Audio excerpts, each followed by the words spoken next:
में आपका स्वागत है। आप देख रहे हैं हमारा स्पेशल एपिसोड हिंद ज्योतिष। मेरे साथ है डॉक्टर पीयूष तामठान और इनसे हम जानते हैं कल जैसा कि पूर्णमासी है, पूर्णिमा है और कल से ही श्राद्ध जो है स्टार्ट हो रहे हैं और इसके विषय में जानते हैं डॉक्टर पीयूष से। सबसे पहले तो आपका हमारे हिंद फोकस न्यूज में स्वागत है। मैडम आपका अभिनंदन, आपके चैनल का अभिनंदन कि आपने लोकहित के लिए ये प्रश्न किया। तो श्राद्ध के विषय में कुछ जानकारी लेते हैं पंडित जी से। सबसे पहले तो मैं ये क्वेश्चन है मेरा आपसे कि श्राद्ध है क्या, श्राद्ध क्यों मनाया जाता है, क्या है श्राद्ध? देखिए कई लोग, सबसे पहली बात तो श्रद्धा से किया गया कार्य श्राद्ध होता है। कई बार लोगों के बच्चे श्राद्ध मन से नहीं करते तो उनके पितरों तक नहीं पहुंचता, वो ये सोचते हैं कि ये फॉर्मेलिटी है, लेकिन जो भी हम पितृकर्म करते हैं वो हमारे पूर्वजों तक अवश्य पहुंचता है। हम ये हमारे पूर्वजों का एक प्रकार का भोजन है जो पिंड रूप में उनको प्राप्त होता है। तो ये जो श्राद्ध क्यों करते हैं और इसका महत्व आपने बताया और इसका कुछ सरल उपाय भी है श्राद्ध करने का। देखिए श्राद्ध अगर आप समर्थ हैं तो श्राद्ध विधि से पूरी तरह से श्राद्ध करना चाहिए जैसे कि लोग करते हैं। अगर आप समर्थ नहीं है, आपके पास धन का अभाव है, तो आप जो है सबसे सरलतम उपाय है 1 लोटा जल में काले तिल डालकर आप पितरों के निमित्त दक्षिण दिशा की तरफ होकर के जल दे सकते हैं। ये तो जिसके पास कुछ भी नहीं है वो पितरों के निमित्त जल तो दे ही सकता है। और अगर हम पूजा और दान के नियम की बात करें तो वैसे जो श्राद्ध किया जाता है तो उसमें दान और पूजा का क्या नियम है? देखिए जो भी चीज हम दान देते हैं उसका कई गुना होकर पितर हमारे हमें वापस करते हैं। कई लोग समझते हैं कि पितरों के लिए खराब वस्त्र ले लो, पंडित जी को तो जाना है तो वो तो हमें वापस कॉस्मोस करेगी, जो हम देंगे जो बोएंगे वही काटेंगे। तो हमारे पास अगर खराब देंगे, आप एक वस्त्र दीजिए, एक पहनने वाला वस्त्र दीजिए जो किसी को श्रद्धा से आप श्राद्ध करा रहे हैं तो उसके काम तो आए। आज लोग पंडितों को हजारों वस्त्र दे देते पर एक भी वस्त्र पहनने वाला नहीं होता, तो उससे क्या लाभ होगा आपको बताइए? क्या आपके पितर प्रसन्न हो रहे? आप एक वस्त्र दीजिए पर वो पहनने वाला दीजिए जिससे कि पंडित पहनकर आपके पितरों के निमित्त आपको आशीर्वाद दें। तो ये जितना भी दान और पूजा की जाती है तो क्या ये हमारे पूर्वज तक जो है पितरों तक पहुंचता है? ये जी हमारे बिल्कुल हमारे कॉस्मोस तक पहुंचता है, कॉस्मोस से पितृ द्वारा और फिर वापस हमें मिलता है। और अगर कुछ भी नहीं कोई कर सकता, जिसके पास जो निर्धन है, जो जल जल भी नहीं चढ़ा सकता, तो आर्थिक स्थिति ठीक नहीं है, कम, तो वो पितरों के सम्राट, वो पितरों के निमित्त इमरती का भोग लगाकर किसी सुपात्र ब्राह्मण को या किसी वृद्ध जन को दे सकते हैं। तो इसमें इमरती ही क्यों? कोई लड्डू या कुछ भी मिठाई चल सकती है, इमरती ही ऐसा? मैडम ऐसा है कि पितरों के निमित्त जो पितरों के सम्राट का भोग इमरती ही है, ऐसा शक्तियों ने बताया, इसलिए हमने आपको बताया। तो ये तो उन लोगों के लिए है जो आर्थिक स्थिति जिनकी ठीक नहीं है, तो वो इतने छोटा सा थोड़ा सा भी लेके और श्राद्ध कर सकते हैं, जैसा कि पंडित जी ने बताया इमरती और जल लेके 1 लोटा जल लेके ये भी कर सकते हैं। तो कुछ हमारे ऐसे व्यूअर्स भी हैं जो सिर्फ घर में लेडीज हैं और उनके घर में कोई जेंट्स नहीं है, तो वो श्राद्ध कैसे करेंगे?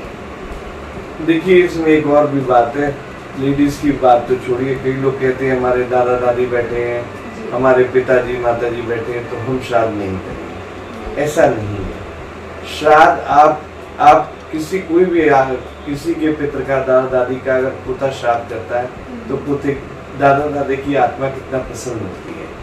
इसलिए खानदान का कोई भी अंश मात्र व्यक्ति भी अगर उनके निमित्त कुछ दान धर्म करता है तो वो उनके पितरों तक अवश्य पहुंचता है और उन्हें पितरों का, हाँ चाहे वो लड़की हो, अपने पितरों का आशीर्वाद उन्हें प्राप्त होता है। सीता जी ने तो राजा दशरथ का श्राद्ध किया था, इसलिए उन्होंने तो रेत के पिंडों से गया जी में श्राद्ध किया था। जब भगवान ने सीता जी को अधिकार दिया तो सभी लोग श्राद्ध कर सकते हैं। और मान्यताओं के अनुसार अगर स्त्रियां वैसे नहीं करना चाहें तो उनके निमित्त किसी भी पुरुष को अपना भाई या दत्तक पुत्र मान के उनसे श्राद्ध कर्म करा सकते हैं।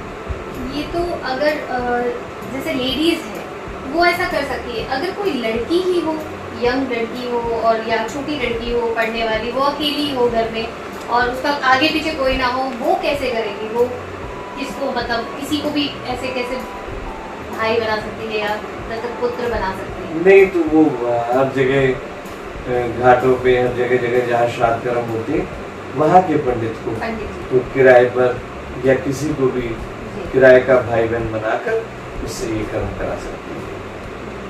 ये तो और अपनी आत्मा की तृप्ति में अपना हाथ भी लगा सकती है, इससे उसको लगे कि मेरे पितरों तक वो पहुंच रहा है। तो ये लड़कियां भी जो अकेली जिनके आगे पीछे कोई नहीं है वो भी श्राद्ध कर सकते हैं, पंडित जी ने हमें बताया। और जिनके जैसे 3 भाई हो, 3-4 भाई हो, तो कोई बड़ा छोटा या बीच का कोई भी कर सकता है या उसमें कोई नियम है कि नहीं बड़ा ही करेगा? या नहीं, ऐसा कोई नियम नहीं है। लोगों के अनुसार लोग कह रहे थे बीच वाला नहीं करेगा, ऐसा कुछ नहीं है। श्राद्ध पूरे खानदान का अंश मात्र व्यक्ति भी कर सकता है, चाहे उसके पितृ दादा दादी बैठे हो, माता पिता बैठे, कोई भी कर सकता है।